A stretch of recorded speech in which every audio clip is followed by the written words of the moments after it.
Angin malam berembus lembut melalui celah jendela kamar yang terbuka sedikit, mengelus pipi Nadia yang pucat dan mulai bengkak karena kelelahan. Di perutnya yang membuncit, kehidupan kecil terus bergerak, menendang pelan seolah ingin menghibur sang ibu. Nadia menatap langit-langit kamarnya, dengan tangan membelai perutnya yang sudah 8 bulan mengandung. Tak ada senyum di wajahnya malam itu, hanya tatapan kosong yang lelah, dan mata yang berkaca-kaca namun menolak jatuh air mata. Sudah lewat tengah malam, tapi suara mobil Dimas, suaminya, belum juga terdengar di pelataran rumah. Ini bukan kali pertama.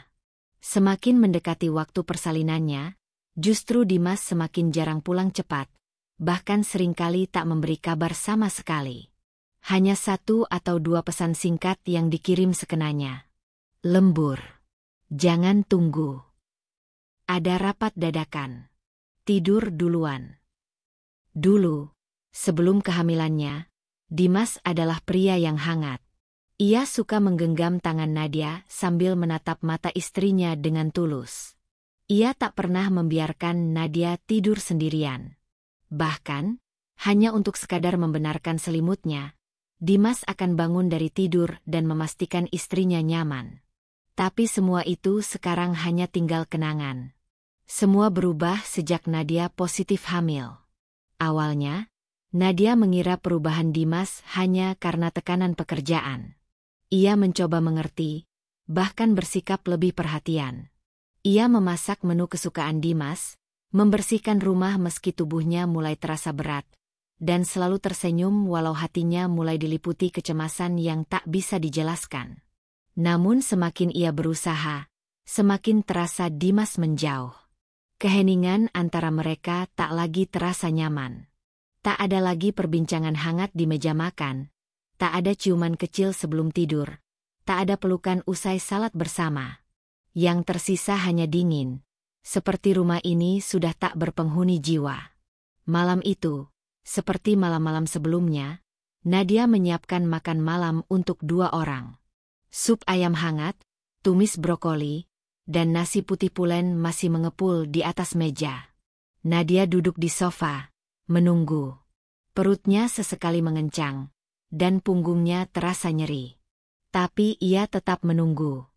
Hatinya masih berharap Dimas akan pulang dan menyentuh pundaknya sambil berkata, "Terima kasih sudah menunggu." Tapi yang datang hanya aroma parfum asing yang tertinggal di udara saat Dimas akhirnya pulang sekitar pukul 1 dini hari. Nadia terbangun oleh suara pintu depan yang dibuka perlahan. Ia segera bangkit, menahan nyeri di pinggang, dan menghampiri suaminya yang sedang melepaskan sepatunya dengan terburu-buru. Saat mata mereka bertemu, Nadia mencoba tersenyum meski hatinya menegang. "Kamu baru pulang," suaranya pelan, nyaris tak terdengar. Dimas hanya mengangguk singkat, tak menatap Nadia. Ia berjalan cepat ke arah kamar tanpa sepatah kata pun. Nadia mengikuti dari belakang, pelan-pelan, lalu bertanya, "Makanannya masih hangat. Aku simpan di magic jar. Mau aku siapkan?" "Aku sudah makan," jawab Dimas pendek, sambil membuka kancing kemejanya. "Apa kamu capek? Mau dipijit?" tanya Nadia, tetap mencoba manis. Dimas mendengus. "Udah malam, Nadia. Istirahat aja sana. Jangan nambah-nambahin beban." Nadia tercekat. Kata-kata itu seperti cambuk yang tak kasat mata. Tapi ia menahan diri. Ia menelan kembali semua kekesalan yang hampir meledak. Ia hanya menunduk dan melangkah ke tempat tidur. Duduk pelan sambil mengelus perutnya yang mulai terasa sakit karena kelelahan. Namun sesuatu yang tak bisa dia abaikan malam itu adalah aroma parfum yang masih melekat di kemeja Dimas. Itu bukan wangi parfum Dimas yang biasa. Aromanya manis dan menyengat, seperti parfum wanita, jenis yang tidak akan pernah dipilih Dimas sendiri. Nadia menutup mata sejenak. Jantungnya berdegup tak karuan. Pikiran buruk mulai berlarian dalam benaknya, tapi ia mencoba menyangkal. Ia tak ingin menuduh tanpa bukti. Ia masih ingin percaya bahwa suaminya adalah pria yang ia kenal dulu, pria yang meminangnya dengan janji akan melindunginya, bahkan saat dunia membencinya.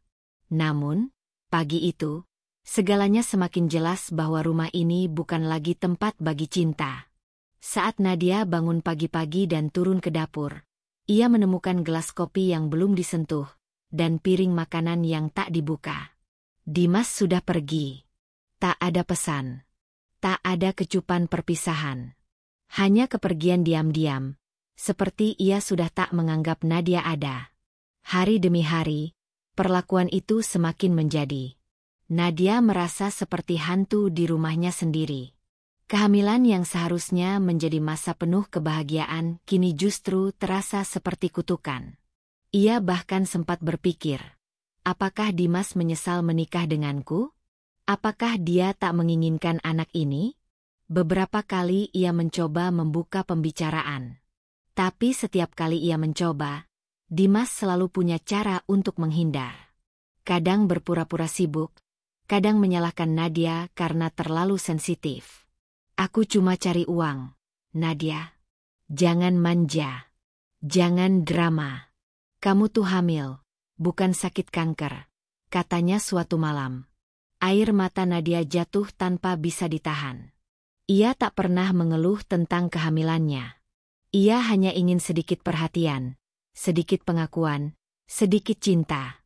Tapi bahkan itu pun terasa terlalu mahal dari seorang pria yang dulu begitu ia kagumi. Nadia semakin curiga saat menemukan resi hotel di saku celana Dimas, lengkap dengan nota 2 menu makan malam dan 1 botol wine. Padahal Dimas selalu bilang ia kerja sampai larut. Ketika ia bertanya, Dimas membentaknya habis-habisan. Kamu nggeledah barang-barangku? Sejak kapan kamu jadi istri yang sok detektif? Aku cuma nemu resi ini di celanamu. Aku cuma nanya. Mas, suara Nadia gemetar. Itu urusan kerja. Dan jangan bawa-bawa ini ke anak yang kamu kandung itu, ya? Jangan pikir aku goblok. Aku tahu itu bukan anakku. Ucapan itu bagai petir yang menyambar dada Nadia. Ia terdiam membeku. Nafasnya terhenti sejenak. Matanya menatap Dimas, tak percaya dengan apa yang baru saja ia dengar.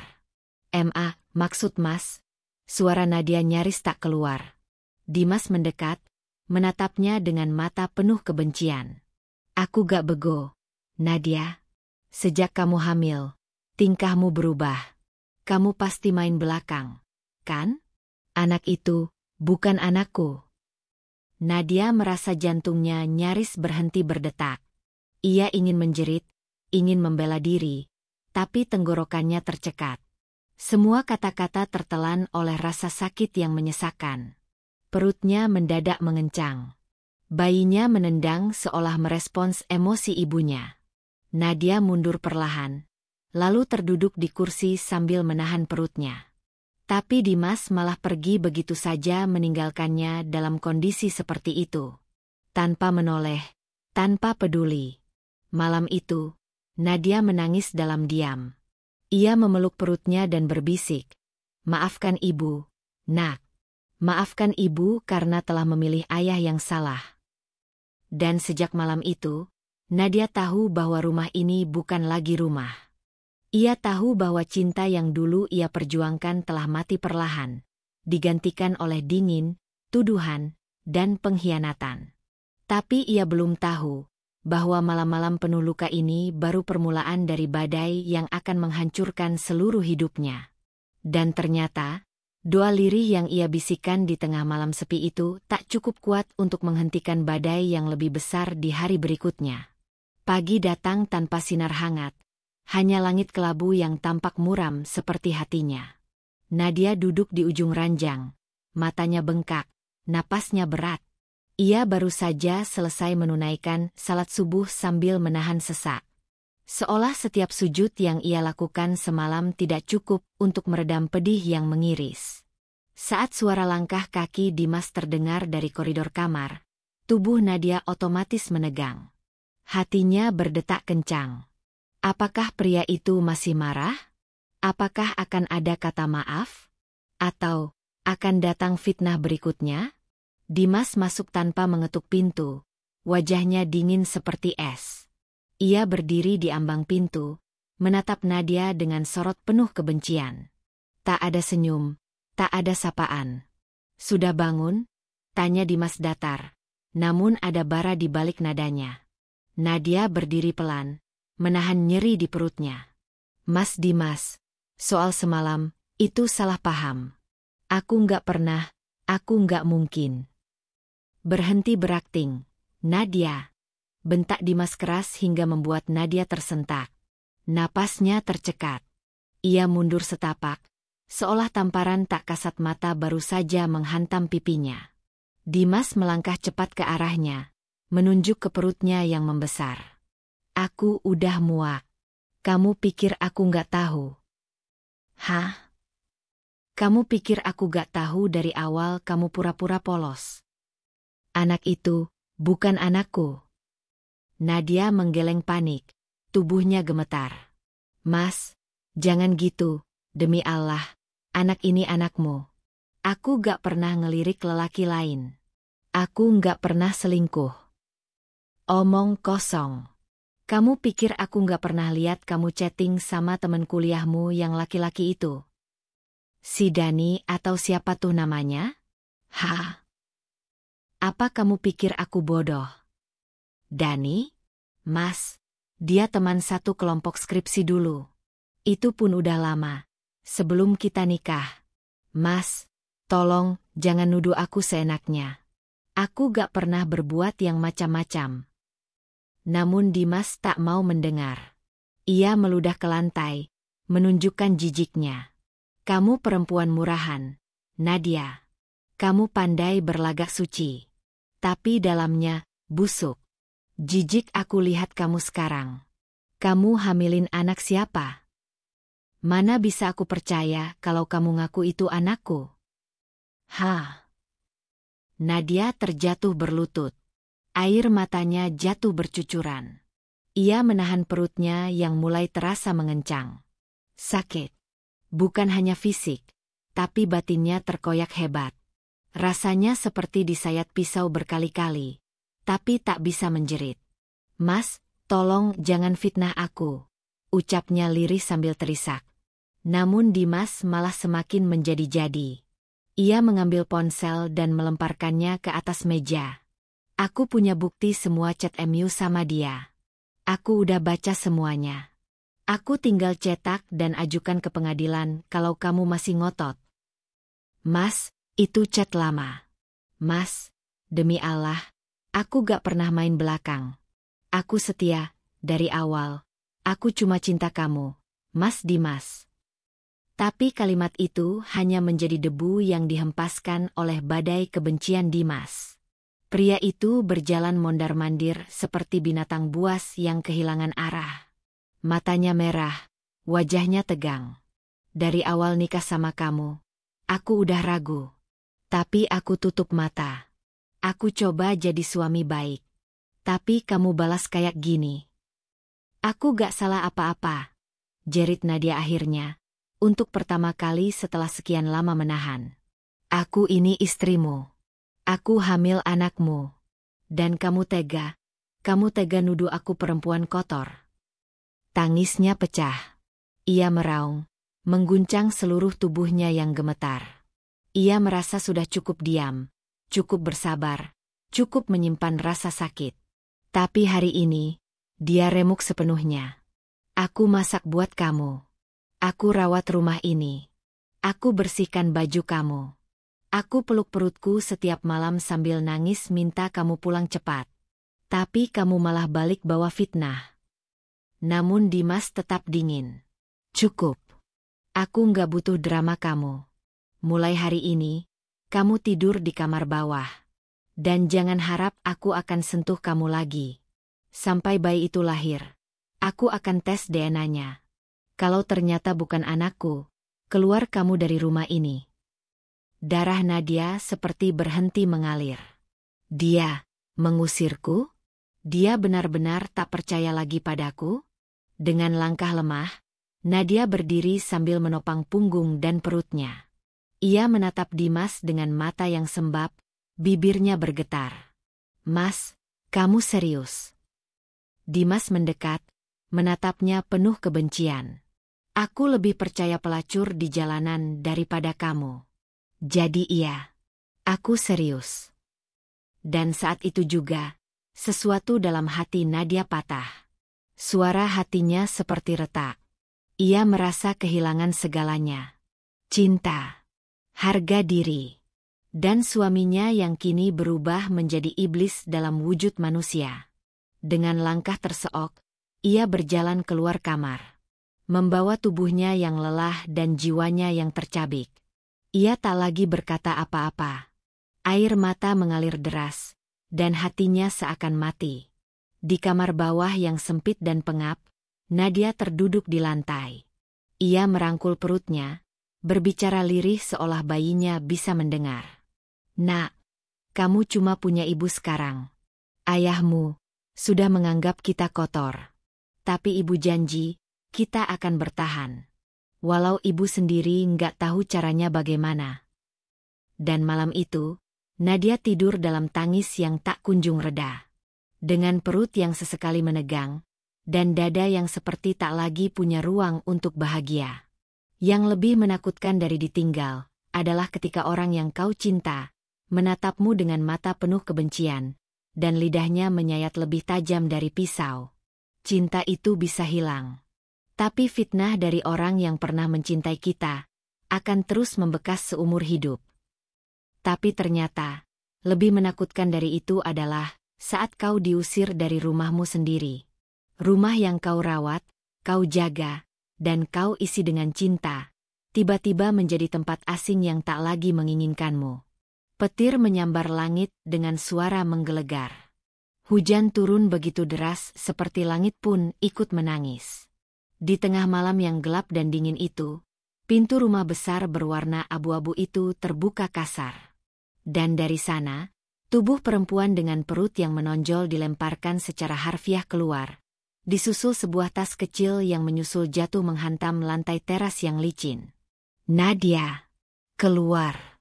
Aku gak mau lihat muka kamu lagi di rumah ini," teriak Dimas dari ambang pintu, wajahnya merah padam. Nadia terhuyung jatuh ke depan. Tubuhnya menggigil, basah kuyup dalam waktu beberapa detik saja. Hujan mengguyur tak kenal ampun, seperti menyatu dengan air mata yang sudah tak bisa ia bendung lagi. "Mas, tolong, aku mohon, jangan usir aku, ini tengah malam," isaknya sambil berusaha berdiri dan memegangi perutnya. "Apa kau tuli?" Dimas mendekat dan mencengkeram lengan Nadia kasar. "Kamu pikir aku peduli? Aku udah cukup muak. Mau kamu pingsan atau mati di jalan, urusan kamu. Dasar perempuan murahan." Hujan terus menghantam. Kilat menyambar lagi. Dan dalam sekejap, pintu rumah itu dibanting keras. Tertutup. Terkunci. Meninggalkan Nadia dalam sunyi yang mencekam dan sakit hati yang tak bisa digambarkan dengan kata-kata. Nadia berdiri terpaku di depan pagar rumah. Matanya basah, tubuhnya basah, hatinya remuk. Ia melihat rumah itu, tempat ia dulu tersenyum menyambut Dimas pulang kerja, tempat ia dulu berharap membesarkan anak mereka bersama. Kini, tempat itu telah membuangnya seperti sampah. Dengan langkah gontai, ia memungut tas kecilnya yang sudah basah dan mulai melangkah pelan ke pinggir jalan. Angin malam menusuk kulit, perutnya yang membesar mulai terasa menegang. Sesekali ia berhenti, memegangi punggungnya yang nyeri, berusaha mengatur napas. Tapi ia tahu, ia tak boleh berhenti. Tak boleh jatuh. Karena tak ada yang akan menolongnya. Ia tak punya saudara. Orang tuanya sudah tiada. Sejak menikah, ia hanya mengandalkan Dimas. Dan kini, ia benar-benar sendiri. Langkahnya terseok menyusuri trotoar kota yang mulai sepi. Lampu jalan menyala suram. Sesekali mobil melintas cepat dan tak satu pun berhenti melihat perempuan hamil yang berjalan sendirian tengah malam dengan tubuh basah kuyup. Di depan sebuah halte bus tua, Nadia berhenti. Ia terduduk lemas di bangku kayu yang dingin. Jemarinya gemetar saat menyentuh perutnya. "Nak, maafkan ibu." "Ibu, udah nggak tahu harus kemana lagi," bisiknya lirih. Ia bersandar di dinding halte, memejamkan mata sejenak. Tapi tubuhnya menggigil, dan perutnya mulai mengeras. Tanda-tanda kontraksi ringan yang bisa memburuk kapan saja. Air matanya kembali tumpah. Bukan karena dingin, tapi karena luka batin yang begitu dalam. Ia ingat semua kenangan dengan Dimas. Tawa mereka saat awal menikah. Janji-janji manis. Malam-malam penuh harapan.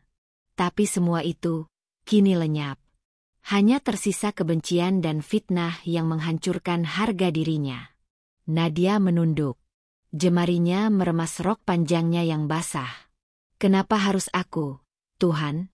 ucapnya, nyaris tak terdengar. "Kenapa aku yang disiksa padahal aku hanya ingin jadi istri yang baik? Kenapa aku yang dibuang, padahal aku tak bersalah?" Ia menoleh ke langit yang tak memberi jawaban, hanya hujan yang semakin deras dan angin yang menghempas tubuhnya. Waktu berjalan lambat.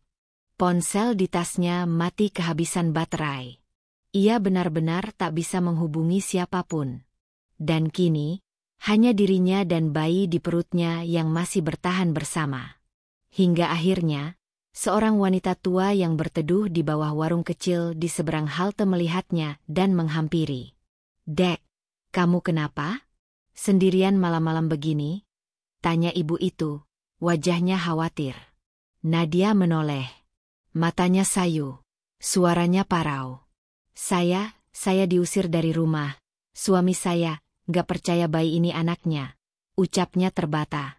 Ibu itu menatapnya dengan iba. Tanpa banyak tanya, wanita itu menarik tangan Nadia dengan lembut.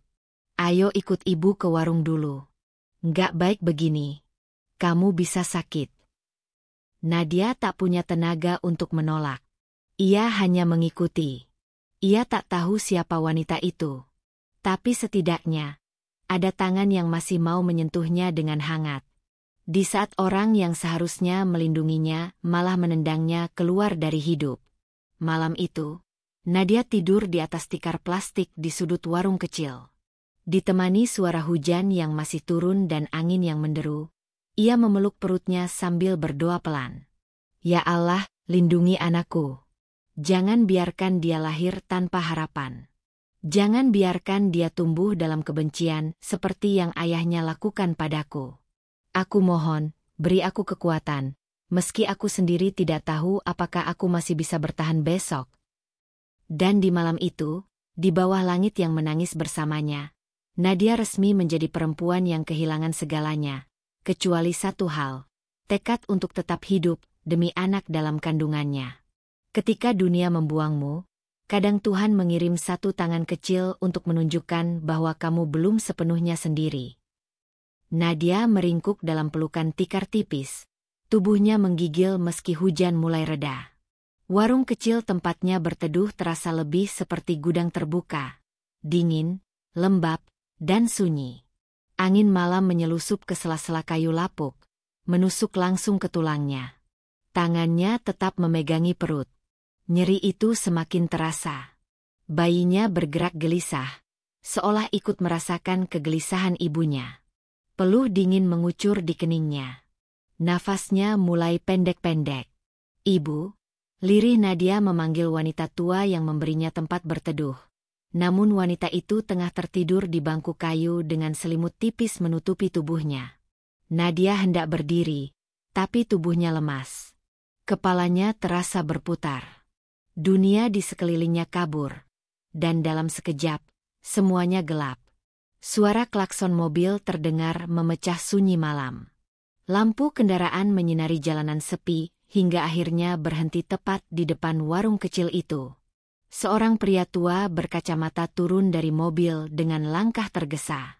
Rambutnya putih, tubuhnya agak bungkuk, namun sorot matanya tajam dan waspada. "Ibu Fatimah?" panggilnya pelan pada wanita tua di bangku kayu.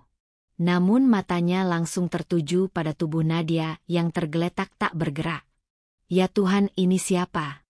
desis pria itu panik. Ia segera menghampiri, menyentuh bahu Nadia yang dingin dan lembab. "Dek, nak, kamu dengar saya?"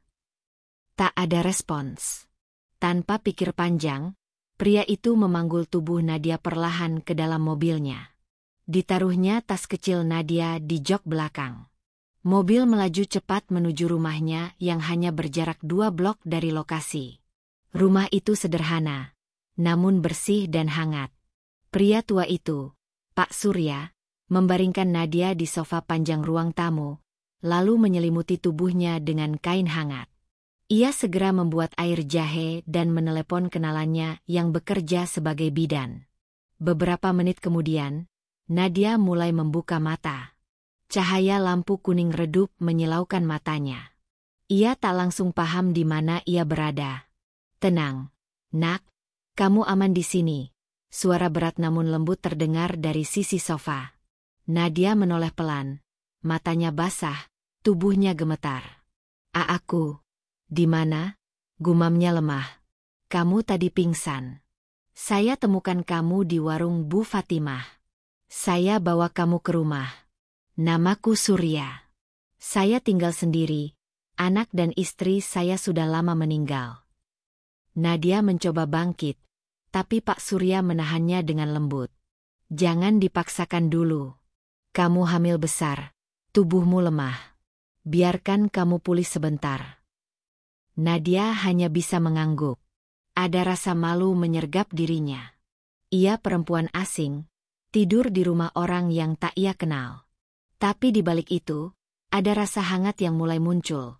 Rasa bahwa ia untuk pertama kalinya sejak diusir, merasa selamat. Setelah minum air jahe dan sedikit bubur hangat, Nadia mulai menceritakan kisahnya pada Pak Surya. Tentang Dimas. Tentang fitnah. Tentang malam hujan yang mengakhiri segalanya. Pak Surya tak banyak menyela. Ia hanya mendengarkan, menatap Nadia dengan mata yang berkaca-kaca. "Dunia ini memang kejam, nak. Tapi kau harus tetap kuat. Apalagi untuk anakmu," ucapnya kemudian. Nadia menggigit bibir. "Aku nggak tahu harus kemana. Aku bahkan nggak tahu apakah aku masih sanggup melahirkan anak ini dengan kondisi seperti ini." Pak Surya tersenyum. Wajah tuanya penuh ketulusan. "Kau akan melahirkannya, dan anakmu akan baik-baik saja. Selama kamu masih punya harapan, maka kamu belum kalah, nak." Hari-hari berikutnya, Nadia tinggal di rumah Pak Surya. Ia tak ingin menjadi beban. Jadi setiap pagi ia membantu membersihkan rumah, mencuci piring, dan menyiapkan sarapan meski Pak Surya selalu menolak ia terlalu banyak bergerak. "Saya yang harusnya melayani kamu. Kamu sedang mengandung," kata Pak Surya, tertawa ringan. Namun Nadia merasa ada kedamaian yang sudah lama hilang, kini kembali ia rasakan. Rumah kecil itu mungkin tak mewah, tapi penuh kasih sayang. Di malam hari, Pak Surya sering membacakan buku-buku Islami atau cerita motivasi untuk Nadia, sambil memijat punggungnya agar tidak nyeri. Ia memperlakukan Nadia seperti anak kandungnya sendiri. "Aku malu, Pak. Aku sudah nggak punya siapa-siapa, dan Bapak mau nolong aku tanpa pamrih," ucap Nadia suatu malam. Pak Surya menatapnya dalam-dalam. "Nadia, kamu bukan beban. Kamu adalah orang yang sedang diuji, dan saya hanya dititipkan Tuhan untuk bantu kamu sebentar. Dunia ini penuh luka, tapi Tuhan selalu kirim seseorang untuk jadi perban di saat kita berdarah."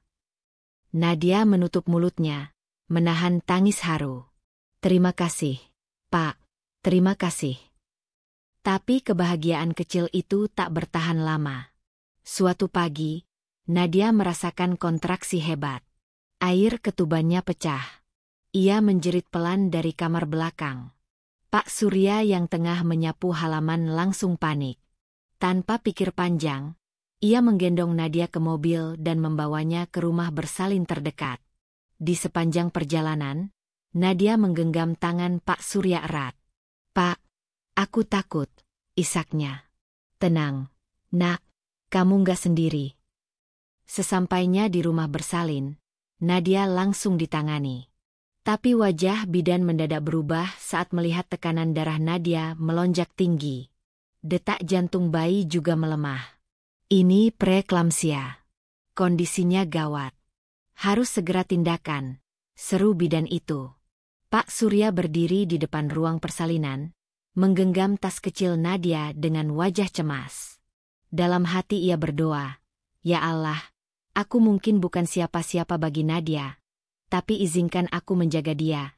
Jangan ambil nyawanya, jangan ambil anaknya, beri mereka kesempatan hidup yang layak." Dan saat pintu ruang bersalin tertutup, hanya doa dan harapan yang tersisa. Dan pada akhirnya, bukan hanya tubuhku yang berjuang untuk melahirkan, tapi juga jiwaku yang terus berdarah karena luka yang belum sembuh. Nadia berhasil melahirkan bayi laki-laki yang sehat, namun tubuhnya kritis. Wajahnya pucat, nafasnya lemah. Dan di dalam ruang bersalin yang sempit dan dingin, para bidan sibuk menyelamatkan 2 nyawa sekaligus. Tangisan bayi memecah malam, sementara Pak Surya masih berdiri di luar, tangan bergetar, bibir tak berhenti melafalkan doa-doa yang ia hafal sejak muda.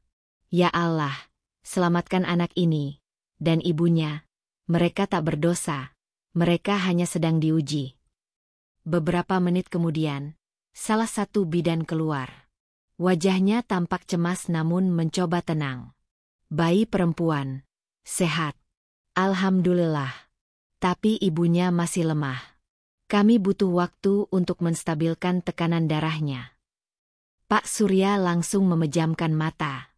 Air matanya jatuh tanpa bisa dicegah. Di usia setua itu, baru kali ini ia merasa memiliki kembali seseorang yang bisa ia lindungi.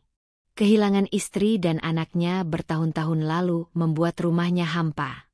Kini, seorang perempuan muda yang ia kenal belum genap sebulan, mengisi ruang kosong itu, bukan sebagai pengganti, tapi sebagai amanah. 2 hari berlalu. Nadia akhirnya siuman. Tubuhnya masih lemah, namun wajahnya bersinar saat ia mendengar tangisan bayinya yang diletakkan di samping ranjang. "Anakku," bisiknya sambil meneteskan air mata. Bayi mungil itu menggeliat, membuka mata perlahan. Mata bulat kecil itu menatap Nadia seolah berkata, "Kita telah berhasil, Bu." Pak Surya, yang duduk di kursi dekat jendela, tersenyum melihat Nadia terbangun. "Kamu kuat, Nak, luar biasa kuat," katanya sambil menggenggam tangan Nadia. Nadia menangis. Bukan karena sakit, tapi karena akhirnya ia berhasil melewati badai pertama. Ia berhasil mempertahankan anaknya, bahkan ketika tubuh dan hatinya nyaris menyerah. Setelah diperbolehkan pulang, Nadia kembali tinggal di rumah Pak Surya. Hari-hari berlalu dengan perlahan. Tangisan bayi menjadi lagu pengantar tidur di malam hari. Bau bedak bayi dan minyak telon memenuhi ruangan kecil itu. Dan Nadia, meski tubuhnya masih dalam masa pemulihan, mulai merangkai rutinitas baru sebagai seorang ibu. Namun luka itu masih ada. Setiap malam, ketika bayinya tidur dan rumah menjadi hening, Nadia duduk termenung di dekat jendela. Matanya menatap keluar, ke langit malam, dan pikirannya melayang ke tempat yang tak ingin ia datangi, rumahnya dulu. Rumah di mana Dimas berdiri dengan mata penuh kebencian dan mulut yang meludahkan fitnah. Apa dia pernah menyesal? Apa dia pernah memikirkan anak ini? Apa dia masih percaya bahwa aku berselingkuh? Pertanyaan-pertanyaan itu terus menggerogoti hatinya. Dan sayangnya, ia tak punya jawaban. Suatu pagi, Nadia memberanikan diri bertanya kepada Pak Surya. "Pak, apa saya boleh mulai kerja? Mungkin bantu-bantu warung atau menjahit? Saya nggak enak terus merepotkan Bapak." Pak Surya menatapnya, mengangguk pelan. "Kamu memang harus punya kemandirian, Nak. Tapi jangan terlalu memaksakan diri. Anakmu masih kecil. Kamu masih dalam pemulihan. Aku bisa kerja dari rumah, Pak. Menjahit baju, atau bikin kue kecil-kecilan." Pak Surya tersenyum. Kamu punya tangan ibu rumah tangga sejati. Nanti kita coba pikirkan sama-sama.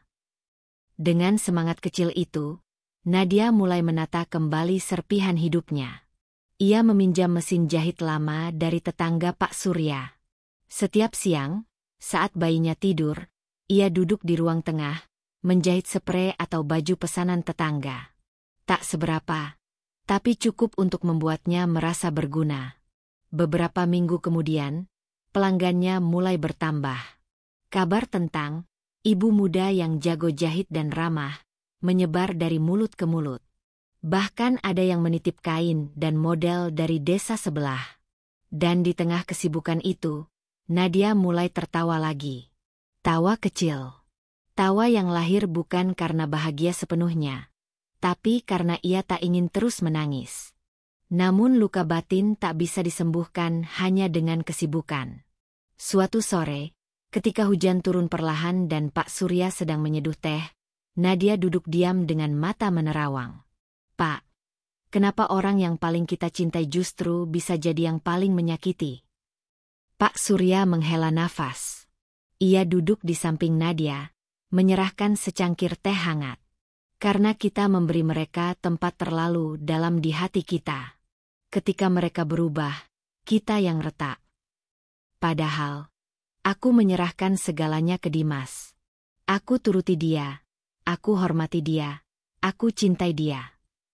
Pak Surya menepuk bahu Nadia. Dan kamu tetap akan jadi perempuan yang kuat. Karena kamu mencintai dengan tulus, bukan karena buta. Nadia menggigit bibirnya. Air mata menetes diam-diam. Kalau suatu hari Dimas datang minta maaf, apa aku harus terima? Pak Surya tak langsung menjawab. Ia memandang langit yang mulai gelap. Maaf itu hak. Memaafkan itu pilihan. Tapi jangan biarkan siapapun yang pernah membuangmu kembali menyakitimu dengan alasan kesalahan kecil. Karena luka yang kamu bawa terlalu dalam untuk diukur oleh mereka yang tak pernah mengalaminya. Di balik kesibukannya, Nadia menyimpan satu rutinitas rahasia, menulis surat untuk anaknya. Ia punya buku kecil, dan setiap malam ia menulis di dalamnya. Nak, saat kamu besar nanti dan bertanya di mana ayahmu, mungkin aku takkan bisa jawab tanpa air mata. Tapi yang perlu kamu tahu, kamu tak pernah lahir karena kesalahan. Kamu lahir dari cinta yang besar, dari seorang ibu yang memilih tetap hidup, meski seluruh dunia memusuhinya. Nak, jika kamu nanti kecewa pada hidupmu, ingatlah bahwa kamu lahir dari perjuangan. Dan darah ibu yang mengalir di nadimu adalah darah dari rahim yang tak menyerah, meski dunia memintanya mati. Dan di setiap akhir surat, Nadia selalu menulis, "Aku mencintaimu lebih dari hidupku sendiri." Suatu hari, saat Nadia tengah menjemur pakaian, Pak Surya pulang lebih cepat dari biasanya. Wajahnya tampak tegang. "Ada yang ingin saya bicarakan, Nadia." Nadia mengangguk pelan. "Ada apa, Pak?" Pak Surya menatapnya dalam-dalam, lalu duduk di kursi depan. "Seseorang datang ke rumah tadi siang saat kamu sedang ke warung. Dia mencari kamu. Namanya Lestari." Mata Nadia membelalak. "Bu Lestari, itu sahabat lama saya. Dia bilang dia ingin bertemu kamu. Katanya, ada hal penting soal Dimas." Jantung Nadia berdegup cepat. Entah kenapa, nama itu masih membuatnya sesak. "Kamu mau ketemu dia, Nak?" Nadia menelan ludah, lalu mengangguk. "Kalau itu menyangkut Dimas, aku harus tahu." Namun sebelum sempat bertemu Lestari, malam pun tiba. Hujan turun deras. Nadia kembali menggendong bayinya yang baru tertidur usai disusui. Tangisan kecil yang tadi menggelegar di dada dan menggema di telinga, kini berubah jadi keheningan yang lembut, menghanyutkan sekaligus menguatkan. Bayi mungil itu baru saja datang ke dunia. Dan ia datang bukan hanya membawa kehidupan, tapi juga harapan baru. Nadia menatap wajah anaknya lama-lama. Alis tipis, hidung kecil, kulit kemerahan yang masih lembut. Ada bagian Dimas di sana, dan itu menyakitkan. Tapi lebih besar dari itu, ada bagian dirinya, seorang ibu yang memilih bertahan. Mulai hari ini, bisik Nadia di pelan-pelan sambil mengelus pipi anaknya. Ibu nggak akan nangis lagi karena ayahmu. Ibu cuma akan nangis kalau kamu sakit, atau kalau kamu bahagia. Dan kamu, nak, kamu yang akan bantu ibu bangkit. Tangisan bayi ini, bukan sekadar suara, tapi alarm kehidupan. Pagi harinya, saat embun belum kering dari dedaunan di halaman rumah Pak Surya, Nadia terbangun lebih awal dari biasanya. Ia menyapu halaman sambil menggendong anaknya dengan kain jarik yang disilang di dada. Ada semangat baru di matanya. Tatapan Nadia bukan lagi tatapan perempuan yang dikhianati, tapi tatapan seorang ibu yang tahu ia harus hidup demi anak yang kini ada dalam dekapannya. Pak Surya yang baru saja keluar dari kamarnya, tersenyum melihat pemandangan itu. "Kamu bangun pagi sekali, nak?" "Iya, Pak," jawab Nadia, menoleh sambil tersenyum. "Anakku bangun subuh-subuh, jadi sekalian saya bersih-bersih." Pak Surya menatap wajah Nadia dengan lembut. Perubahan itu nyata. Nadia sudah mulai menghapus jejak kelam yang sempat membelenggunya. "Kamu benar-benar sudah berubah, Nadia. Matamu lebih hidup sekarang." Nadia tersenyum getir. "Saya harus berubah, Pak. Saya nggak mau anak ini tumbuh melihat ibunya selalu menangis." Pak Surya melangkah mendekat, lalu meletakkan tangan di pundak Nadia. "Kalau begitu, mungkin ini waktu yang tepat untuk saya memberikan sesuatu." Nadia memandang Pak Surya dengan bingung. "Apa maksud Bapak?" Pak Surya meminta Nadia mengikutinya. Mereka berjalan kaki ke ujung jalan desa, melewati ladang kecil dan beberapa rumah sederhana. Di ujung jalan yang agak menanjak, berdiri sebuah rumah kecil dengan pagar kayu yang sudah mulai lapuk, tapi masih kokoh. Pak Surya membuka pintu pagar, masuk ke halaman, lalu mengeluarkan sebuah kunci dari kantong bajunya. "Rumah ini, dulunya saya bangun untuk anak saya. Tapi takdir berkata lain. Dia dan ibunya dipanggil lebih dulu." Suara Pak Surya sempat tercekat, namun ia menguatkan dirinya. "Nadia, rumah ini sekarang milikmu. Aku sudah balik nama. Aku tahu kamu perempuan yang kuat. Dan aku ingin kamu punya tempat sendiri untuk memulai hidup yang baru. Bukan untuk melupakan, tapi untuk bangkit." Mata Nadia langsung berkaca-kaca. "Pak, saya nggak bisa terima ini. Saya cuma numpang hidup di rumah Bapak. Bapak sudah terlalu baik." Pak Surya menggeleng, lalu menggenggam tangan Nadia dengan hangat. "Terimalah, nak. Ini bukan karena kasihan, tapi karena kamu pantas mendapatkannya. Dan aku tahu, anak ini butuh rumah yang tenang untuk tumbuh." Tangisan bayi kecil itu seolah menjawab. Ia menggeliat dalam pelukan ibunya, dan menangis pelan. Nadia langsung memeluknya erat, seolah membungkus anak itu dengan kekuatan yang baru. "Aku janji, Pak. Aku akan jaga rumah ini.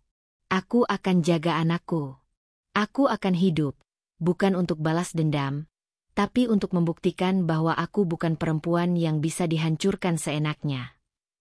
Beberapa minggu kemudian, Nadia resmi pindah ke rumah kecil itu.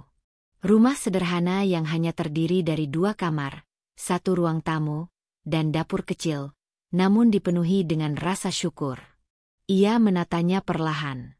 Membeli karpet bekas dari pasar, menjemur sprei lama yang ia jahit sendiri, dan menggantung gorden yang ia jahit dari kain sisa. Dan disitulah semuanya dimulai. Bayi mungil yang ia beri nama Rafa tumbuh sehat. Matanya yang bulat mulai bisa mengikuti gerakan ibunya. Tangan kecilnya menggenggam jari Nadia setiap kali digendong. Dan tawa kecilnya, meski belum sempurna, mampu menghapus sisa-sisa luka yang dulu terasa tak tertahankan. Nadia kembali menjahit dari rumah. Kali ini ia lebih serius. Ia menerima pesanan secara online dari kenalan Bu RT yang punya anak di kota. Ia juga belajar membuat pola dan desain sederhana dari buku bekas yang dibelikan Pak Surya. Uang yang ia dapat belum banyak, tapi cukup untuk membeli susu Rafa dan beberapa perlengkapan bayi lainnya. Setiap kali ke pasar, Nadia selalu membawa Rafa dalam gendongan. Ia tidak malu meski ibu-ibu di pasar sering berbisik di belakangnya, bertanya-tanya siapa ayah anak itu. Nadia hanya tersenyum, lalu melanjutkan langkahnya dengan kepala tegak. Karena ia tahu, ia bukan lagi Nadia yang dulu. Suatu malam, saat Rafa sedang tidur, Nadia duduk di ruang tamu sambil menjahit gamis pesanan pelanggan. Di luar, hujan turun rintik-rintik, menambah kehangatan di dalam rumah mungil itu. Tiba-tiba, ponselnya bergetar. Sebuah pesan WhatsApp masuk dari nomor yang tidak dikenal. Nadia, ini Lestari. Aku di desa depan. Boleh kita bertemu besok? Ada sesuatu yang penting soal Dimas. Nadia terdiam. Nama itu muncul lagi. Tapi kali ini, ia tidak merasa ingin lari. Ia tidak gemetar. Ia tidak ingin menangis. Ia hanya ingin tahu apa yang sebenarnya terjadi. Dan kenapa hatinya tidak lagi terasa sakit saat membaca nama itu. Ia menatap Rafa yang tidur di dalam boks bayi. Lalu ia membalas pesan itu. Boleh. Kita bertemu di warung teh Bu Ida, jam 9 pagi. Pagi harinya, Nadia mengenakan gamis biru polos dan jilbab abu-abu. Wajahnya tampak tenang. Rafa ia titipkan sementara ke rumah Pak Surya. Warung teh Bu Ida tidak jauh dari pasar. Saat Nadia tiba, Lestari sudah duduk di sudut ruangan. Wajahnya tampak canggung, seperti seseorang yang menyesal telah menghilang terlalu lama. Nadia. Suara Lestari lirih. Nadia duduk pelan, menatapnya. Kamu kemana selama ini? Aku takut. Takut ikut terseret. Aku tahu kamu difitnah. Tapi saat itu aku nggak cukup berani buat membelamu. Nadia terdiam. Aku diundang ke acara arisan oleh adik Dimas. Dan waktu itu aku nggak sengaja dengar Bu Lastri, ibu mertuamu, bicara dengan seseorang di telepon. Mereka rencanakan semua itu, Nadia. Termasuk menjebak kamu dengan rekaman palsu. Mata Nadia membelalak. Apa? Suaranya bergetar. Dimas dijebak. Mereka membuatnya percaya bahwa kamu berselingkuh. Semua karena warisan dari keluarganya yang akan jadi milik kalian berdua. Bu Lastri takut kamu menguasai Dimas. Nadia memejamkan mata. Dadanya terasa penuh. Jadi, semuanya bohong. Lestari mengangguk. Dimas bukan pria baik, Nadia. Tapi dia hanya dipermainkan ibunya sendiri. Dan yang paling disayangkan, dia memilih percaya orang lain dibanding kamu. Air mata Nadia akhirnya tumpah. Tapi kali ini bukan karena sedih. Tapi karena kelegaan yang selama ini tak pernah ia rasakan. Semua fitnah, semua luka, kini menemukan titik terang. Ia menghapus air matanya. Lalu berdiri. Terima kasih sudah datang, Lestari. Tapi sekarang aku sudah nggak hidup untuk masa lalu. Aku hidup untuk Rafa. Dan aku nggak akan biarkan satupun dari mereka menyentuh hidupku lagi. Lestari menunduk. Kamu benar-benar perempuan hebat, Nadia. Nadia hanya tersenyum. Bukan karena bangga. Tapi karena untuk pertama kalinya, ia benar-benar percaya bahwa dirinya sudah kembali utuh. Dan semua itu dimulai dari tangisan seorang bayi, di malam kelam yang dulu terasa menyesakan. Pak Surya menatap nama lengkap Dimas di dokumen yang tertempel di meja kerjanya. Sebuah nama yang sudah lama ia kenal, namun baru kali ini membuatnya terpaku. Dimas, karyawan di perusahaan miliknya. Pria yang selama ini tanpa sadar telah membawa luka dalam hidup Nadia. Kepalanya berdenyut. Ada sesuatu yang mengganjal. Ia tahu ia harus menyelidiki lebih dalam. Tidak hanya untuk dirinya, tapi untuk perempuan dan bayi yang kini ia anggap seperti keluarganya sendiri. Pagi itu, suasana di kantor Pak Surya terasa berbeda. Ia duduk di ruang kerjanya yang sederhana, menatap layar komputer dengan serius. Data-data aset perusahaan bergulir di hadapannya, dan satu nama terus ia cari-cari. Dimas. Nama itu muncul di salah satu bagian laporan keuangan, tapi bukan sebagai karyawan biasa. Ada transaksi yang tidak biasa, yang ditandatangani oleh Dimas sebagai pengelola aset perusahaan. Pak Surya membuka folder-folder arsip lama, membandingkan dokumen kepemilikan aset yang tercatat resmi dengan data yang ada sekarang.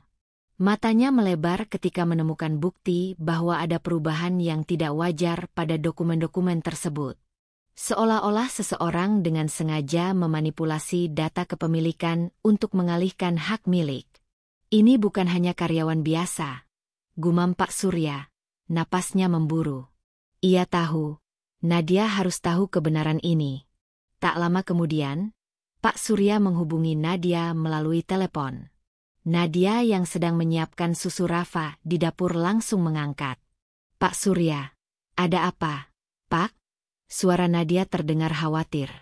Aku perlu bertemu denganmu, Nadia. Ada sesuatu yang harus kamu tahu. Nadia merasa ada sesuatu yang serius, tapi hatinya juga mulai berdebar. Ia menggendong Rafa sambil berjalan keluar rumah menuju warung kecil di ujung jalan, tempat mereka biasa bertemu. Ketika bertemu, Pak Surya menyerahkan sebuah berkas tebal ke tangan Nadia.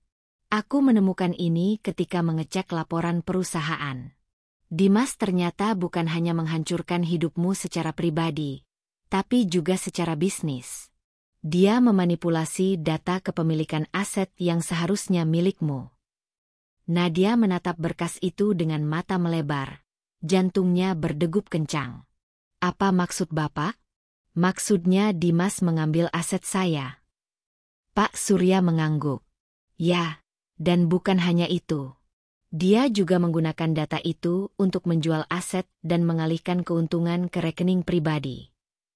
Nadia menggenggam erat berkas itu, rasa sakit lama kembali menyeruak, tapi kali ini disertai kemarahan yang membara. Kenapa dia lakukan ini, Pak? Untuk keuntungan pribadi. Dan mungkin untuk menjauhkan kamu dari harta warisan keluarga yang seharusnya kamu dapatkan. Nadia menunduk, air mata menetes perlahan. Tapi aku sudah kehilangan segalanya. Rumah, kepercayaan, dan suamiku. Pak Surya menepuk pundak Nadia dengan lembut. Kamu belum kehilangan segalanya, Nadia. Ini saatnya kamu bangkit dan menuntut hakmu. Hari-hari berikutnya, Nadia mulai mendampingi Pak Surya mengumpulkan bukti-bukti. Mereka menghubungi pengacara yang bisa dipercaya dan mulai menyusun kasus. Nadia yang semula hanya ingin melindungi Rafa kini berubah menjadi wanita yang berani melawan ketidakadilan. Ia sering terbangun di malam hari, memikirkan apa yang harus dilakukan. Tapi setiap kali ia menatap Rafa, kekuatan baru muncul dari dalam dirinya. Suatu sore, saat Rafa sedang bermain di halaman, Nadia menerima telepon dari pengacaranya. Nadia, aku sudah melihat data dan bukti yang Bapak Surya kirimkan. Kasus ini cukup kuat. Kita bisa ajukan gugatan pembatalan dokumen kepemilikan yang dipalsukan dan menuntut pengembalian aset. Nadia menarik napas panjang, hatinya berdebar. Terima kasih, Bu. Saya akan lakukan yang terbaik demi Rafa. Namun perjuangan Nadia tidak semudah membalikkan telapak tangan. Dimas dan keluarganya mulai merasakan tekanan. Mereka berusaha membujuk Nadia agar berhenti, bahkan mencoba menakut-nakuti dengan ancaman yang samar. Suatu malam, ketika Nadia sedang pulang dari rumah Pak Surya, seorang pria tak dikenal mengikutinya. Nadia yang sadar segera berlari ke rumah Pak Surya dengan Rafa di gendongan. Pak Surya, ada orang yang mengikutiku. Nadia terisak. Pak Surya menatap Nadia serius. lalu mengunci pintu rumah. Kita harus hati-hati, Nadia. Mereka tak akan menyerah begitu saja. Malam itu, Nadia menggenggam erat Rafa, berdoa agar Tuhan selalu melindungi mereka. Waktu terus berjalan. Sidang demi sidang dilalui dengan penuh perjuangan. Namun ada momen-momen di mana Nadia merasa lelah, hampir menyerah. Tapi setiap kali ia terpuruk, tatapan Rafa membuatnya bangkit lagi. Ia mulai membuka diri pada tetangga dan warga sekitar. Cerita perjuangannya menyebar, dan banyak yang memberikan dukungan moral maupun material. Pak Surya, yang tidak hanya sekadar penolong, kini menjadi pelindung sekaligus keluarga Nadia. Ia selalu mengingatkan Nadia untuk kuat dan fokus pada tujuan. Suatu hari, saat pengadilan memanggil Dimas untuk memberikan kesaksian, Nadia duduk di bangku depan. Tatapannya tajam, penuh tekad. Dimas yang dulu begitu dingin dan penuh kebohongan, kini terlihat gemetar. "Kenapa kamu melakukan semua ini, Dimas?" tanya Nadia dengan suara yang tak bergetar. Dimas terdiam. Namun akhirnya ia mengeluarkan kata-kata yang mengejutkan. Aku terpaksa. Ibu dan keluargaku memaksa aku mengambil alih aset itu. Mereka bilang aku harus menjauhimu agar aku bisa menguasai semuanya. Suasana ruang sidang hening. Nadia memandang Dimas dengan penuh pengertian sekaligus amarah. "Kamu memilih untuk percaya kebohongan mereka dan menghancurkan keluargamu sendiri," balas Nadia. Akhirnya, dengan bukti kuat dan kesaksian saksi, pengadilan memutuskan untuk membatalkan semua dokumen palsu yang dibuat Dimas. Aset-aset Nadia dikembalikan sepenuhnya. Nadia menangis haru. Ia merasa lega bukan hanya karena harta itu kembali, tapi karena kebenaran akhirnya tersingkap. Pak Surya berdiri di sampingnya, tersenyum penuh kebanggaan. "Kamu sudah melewati semua ini dengan luar biasa, Nadia." Nadia menatap Rafa yang bermain di halaman rumah kecilnya. "Ini bukan akhir, Pak Surya. Ini baru permulaan hidup kami." Kata-kata Nadia itu bergema di dalam hatinya saat ia melangkah keluar dari ruang sidang, ditemani oleh Pak Surya yang setia mendukungnya sejak awal. Kini, di tengah kembalinya aset dan haknya secara hukum, Nadia tahu perjuangan belum berakhir. Ia harus membangun kembali kehidupannya yang hancur dan memastikan Dimas tidak lagi bisa mengusik masa depannya, atau masa depan Rafa. Pagi yang cerah menyambut hari baru Nadia. Ia berdiri di depan gedung kantor perusahaan milik keluarganya, yang selama ini nyaris hilang dari genggamannya. Sambil menggendong Rafa dalam gendongan, Nadia menatap gedung itu dengan penuh tekad. "Ini milikku, Rafa," bisiknya lirih. "Kita akan mulai hidup baru di sini." Dengan bantuan pengacara yang direkomendasikan Pak Surya, Nadia mulai mengurus proses legal pengembalian dokumen kepemilikan yang sebelumnya dicuri Dimas. Semuanya dilakukan secara diam-diam, tanpa harus membuat kegaduhan yang bisa memancing Dimas bertindak lebih buruk. Nadia belajar memahami bagaimana dunia bisnis dan hukum bekerja. Setiap hari ia membaca dokumen, menandatangani kontrak, dan menghadiri rapat-rapat penting. Meskipun perutnya masih terasa agak lelah karena baru melahirkan beberapa bulan lalu, semangatnya lebih besar dari segalanya. Hari pertama Nadia hadir di kantor sebagai pemilik sah, suasana terasa berbeda. Beberapa karyawan yang dulu menganggapnya lemah dan tak berdaya, kini menatapnya dengan rasa hormat dan kagum. Mereka tahu, Nadia bukan wanita biasa. Ia adalah ibu yang terluka namun kuat, yang siap mengembalikan kehormatan dan masa depan yang pernah direnggut. Di ruang rapat, Nadia duduk tegak, wajahnya penuh percaya diri.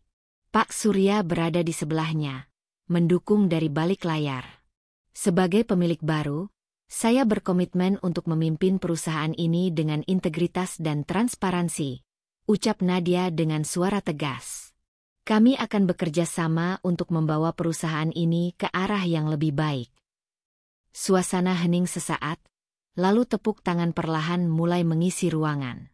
Namun, perjuangan Nadia tidak selalu mulus. Dimas dan keluarganya tak tinggal diam. Mereka mencoba berbagai cara untuk menggagalkan upaya Nadia, mulai dari mengancam para karyawan hingga mencoba mengganggu jalannya rapat. Tapi Nadia tetap tenang. Ia tahu balas dendam tak perlu teriakan dan pertengkaran. Ia memilih strategi yang lebih elegan, membiarkan hukum dan fakta berbicara. Salah satu langkah pertama yang diambil Nadia adalah membekukan rekening perusahaan yang sebelumnya dipakai Dimas untuk transaksi ilegal. Ia juga meminta audit menyeluruh atas semua aktivitas keuangan selama Dimas menguasai perusahaan. Di balik keteguhan hati itu, ada malam-malam ketika Nadia merasa sangat lelah. Menangani bayi yang masih rewel, mengurus perusahaan, menghadapi tekanan dari musuh-musuh lama, membuatnya hampir putus asa. Namun, setiap kali rasa lelah itu datang, ia mengingat tatapan polos Rafa. Bayi kecil itu menjadi sumber kekuatannya yang tak pernah habis. Suatu malam, setelah menidurkan Rafa, Nadia duduk termenung di balkon rumah kecilnya. Angin malam yang sejuk menyentuh wajahnya. "Rafa, Mama janji akan lindungi kamu. Tidak ada yang bisa menyakitimu lagi," bisiknya penuh harap. Seiring waktu, langkah-langkah hukum dan bisnis yang dilakukan Nadia mulai membuahkan hasil. Rekan bisnis lama yang sempat ragu kini mulai kembali percaya pada kepemimpinannya. Investasi baru mulai masuk, dan reputasi perusahaan yang sempat tercoreng berangsur pulih. Suatu ketika, seorang investor besar mengunjungi kantor Nadia. Ia tersenyum hangat dan mengatakan, "Bu Nadia, saya percaya pada visi Anda. Perusahaan ini akan berkembang pesat di tangan Anda." Nadia tersenyum, air mata haru menggenang di matanya. Di sisi lain, Dimas mulai kehilangan kendali. Ia yang selama ini merasa superior, kini merasa dunia berbalik melawannya. Kabar tentang keberhasilan Nadia mengembalikan aset dan mengelola perusahaan menyebar cepat. Banyak mitra bisnis yang mulai menjauh darinya. Dimas merasa cemburu sekaligus marah. Namun, ia tak bisa berbuat banyak karena sudah terjebak dalam jerat hukum dan tekanan dari pengadilan. Suatu malam, Dimas menghubungi Nadia melalui telepon. Suaranya berat dan penuh penyesalan. "Nadia, aku salah. Aku bodoh sudah mempercayai semua itu." Nadia menatap teleponnya dengan dingin. Ia menahan emosi yang sempat muncul. "Aku bukan orang yang akan mudah memaafkan, Dimas. Tapi aku sudah melangkah jauh dari masa lalu itu." Ketegangan di antara mereka perlahan memudar, tapi Nadia tak ingin terlalu mudah membuka pintu bagi Dimas kembali ke hidupnya. Ia sadar, ada luka yang tak bisa sembuh hanya dengan kata maaf. Lebih dari segalanya, Nadia fokus pada Rafa dan masa depan yang lebih cerah. Ia mulai membuka bisnis kecil di samping perusahaan, membantu wanita lain yang pernah mengalami pengkhianatan dan kesulitan. Nadia menjadi inspirasi bagi banyak orang, bukan hanya sebagai wanita yang bangkit dari keterpurukan, tapi juga sebagai pemimpin yang penuh kasih dan tegas. 1 tahun berlalu, perusahaan yang dikuasai Nadia makin kuat dan berkembang. Rumah kecil yang diberikan Pak Surya kini menjadi rumah penuh cinta dan harapan. Nadia duduk di teras rumah sambil menggendong Rafa, melihat matahari terbenam dengan senyum tenang. Ia tahu, perjalanan masih panjang. Tapi ia sudah belajar satu hal penting.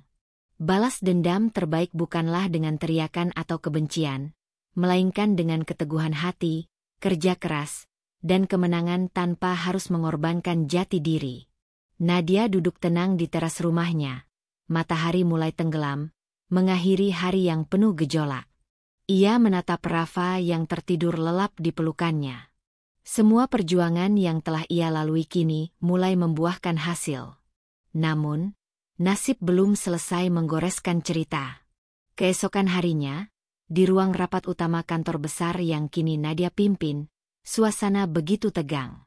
Deretan kursi terisi penuh oleh jajaran direksi dan para karyawan. Mereka menunggu sesuatu yang tak biasa, sesuatu yang sudah lama dinanti. Di pintu masuk, sosok Dimas berdiri terpaku. Wajahnya pucat pasi, tubuhnya gemetar.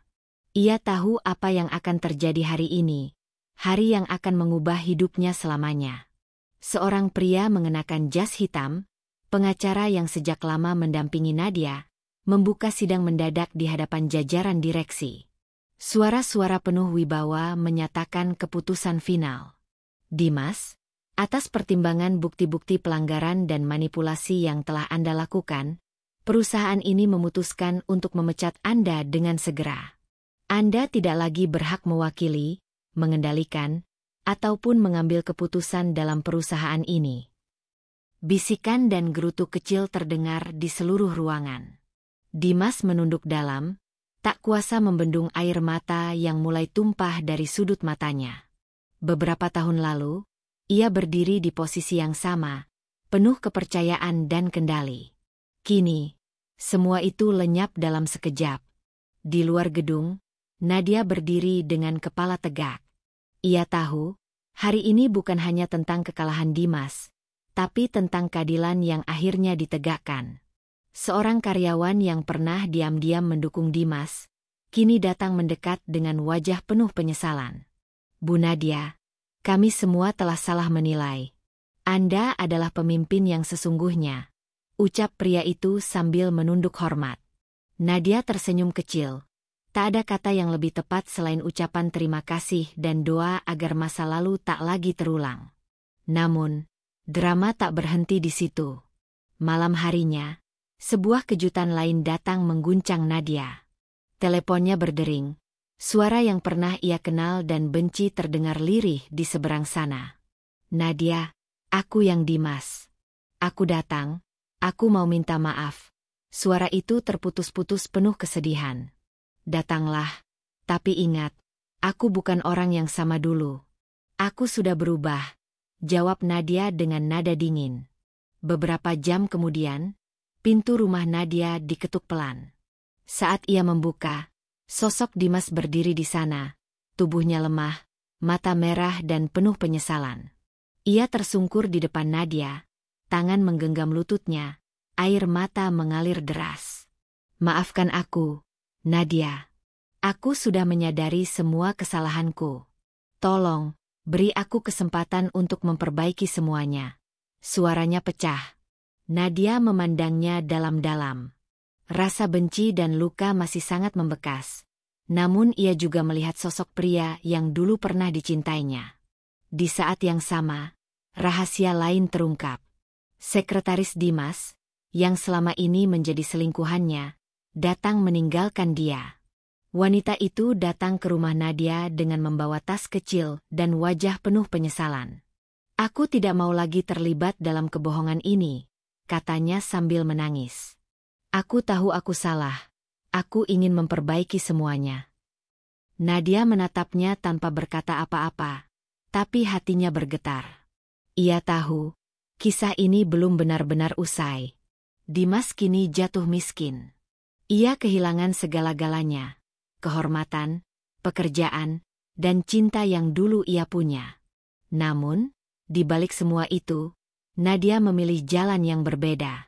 Ia memberi Dimas kesempatan, bukan karena iba, tapi karena ia tahu arti sejati dari memaafkan dan melangkah maju. Kisah ini bukan tentang balas dendam, tapi tentang pembelajaran dan kebangkitan. Dimas, kamu harus membuktikan bahwa kamu benar-benar berubah. Aku akan melihat itu, bukan hanya dengan kata-kata, ujar Nadia tegas. Hari-hari berlalu, dan Dimas mulai menunjukkan perubahan. Ia bekerja keras, mencoba membangun kembali hidupnya dari nol. Nadia tetap fokus pada Rafa dan usahanya yang terus berkembang. Mereka hidup dalam ruang yang berbeda, namun takdir terus menarik mereka kembali. Di luar dugaan, sebuah surat dari pengadilan datang, menyatakan bahwa Dimas telah resmi kehilangan hak atas aset keluarga. Namun, ada satu klausul yang membuat Nadia terkejut. Kesempatan terakhir bagi Dimas untuk membuktikan dirinya sebagai ayah yang baik. Surat itu membuat Nadia berpikir ulang. Bagaimana ia bisa membangun masa depan tanpa menyatukan kembali potongan-potongan keluarga? Malam itu, di kamar kecilnya, Nadia menatap Rafa yang tertidur pulas. Ia teringat pada janji yang pernah ia buat, melindungi Rafa dari segala luka dan penderitaan. Tapi mungkin, Rafa juga butuh ayahnya, bisiknya lirih. Cerita ini belum berakhir. Dunia telah membalikan wajahnya, dan Nadia berdiri di tengah pusaran emosi yang kompleks, antara kebencian, pengampunan, dan harapan. Ia tahu, ke depan masih banyak rintangan yang harus ia hadapi. Tapi satu hal pasti, Nadia tidak akan pernah menyerah. Nadia menatap Dimas dengan tatapan tajam, membekas seperti dinginnya batu es yang tak bisa dicairkan oleh kata-kata manis. Suara Dimas yang penuh penyesalan dan air mata yang dulu mengalir tanpa henti kini berubah menjadi gema kosong yang tak berarti lagi di telinganya. Dimas, suara Nadia berat dan penuh ketegasan. Wanita yang kau kenal dulu, yang menangis dan memohon di pelataran rumah ini, yang kau tendang keluar saat aku tengah mengandungmu, itu sudah mati. Dia sudah pergi bersama hujan malam itu. Perempuan lemah itu sudah tidak ada lagi. Dimas menunduk, sulit untuk membalas tatapan itu. Semua kebohongan dan pengkhianatan yang pernah ia lakukan kini membentur keras pada dinding kenyataan. Sekarang aku adalah ibu yang kuat, lanjut Nadia dengan penuh keyakinan, pemilik sah dari segalanya yang dulu kau rampas dengan kejam. Rumah ini, hak kami, dan masa depan anakku, semua akan kupertahankan dengan sekuat tenaga. Keheningan mengisi ruangan, sesaat Dimas mencoba merangkai kata, tapi tak ada yang keluar. Rasa bersalah dan penyesalan menyelimuti dirinya seperti bayangan gelap yang tak bisa dihindari. Nadia menatap Rafa yang sedang tertidur di kamar. Rasa cinta dan perlindungan membara di dadanya. Semua derita, air mata, dan perjuangan yang ia lalui selama ini bukanlah untuk sia-sia. Ia melangkah menuju pintu, memberi isyarat bahwa pembicaraan ini sudah selesai. Dimas mengangkat wajahnya sekali lagi, matanya sembab, tak berdaya. Pergilah, Dimas. Pergilah dan bawa penyesalan itu seumur hidupmu. Aku sudah menemukan kekuatanku, dan aku tak akan pernah kembali pada perempuan yang dulu kau kenal, ucap Nadia dingin. Dimas berjalan perlahan meninggalkan rumah yang dulu penuh kenangan, kini berubah menjadi saksi bisu dari kehancurannya sendiri. Di luar, hujan kembali turun pelan, seolah ikut meratapi perjalanan hidup dua jiwa yang dulu bersatu namun kini terpisah oleh luka dan pengkhianatan. Namun di dalam rumah kecil itu, cahaya harapan tetap menyala terang. Nadia dan Rafa, dua jiwa yang kuat, bersatu dalam kebahagiaan baru yang penuh perjuangan. Nadia tahu, masa depan tak selalu mudah, tapi kini ia telah belajar. Perempuan yang pernah lemah itu telah mati, dan yang lahir kini adalah sosok wanita yang tak tergoyahkan. Wanita yang siap menghadapi dunia, apapun rintangannya. Dalam hidup, kita tidak bisa memilih siapa yang akan menyakiti kita, tapi kita selalu punya pilihan bagaimana kita bangkit dari luka itu. Jangan biarkan pengkhianatan dan kegagalan meruntuhkan semangatmu. Ingatlah, kekuatan sejati seorang wanita bukan hanya dari seberapa besar air matanya, tapi dari bagaimana dia mampu berdiri kembali dengan kepala tegak dan hati yang tegar. Jangan pernah takut untuk memulai kembali, karena setiap akhir yang menyakitkan adalah awal dari kisah baru yang lebih indah. Terima kasih sudah mengikuti perjalanan Nadia, kisah yang penuh air mata dan kekuatan. Semoga cerita ini menginspirasi kamu untuk selalu kuat, apapun yang terjadi. Ingat, kamu tidak sendiri. Teruslah percaya pada dirimu, dan jangan pernah menyerah. Sampai jumpa di kisah berikutnya. Salam hangat dari saya, dan semoga hari-harimu selalu penuh harapan dan kebahagiaan.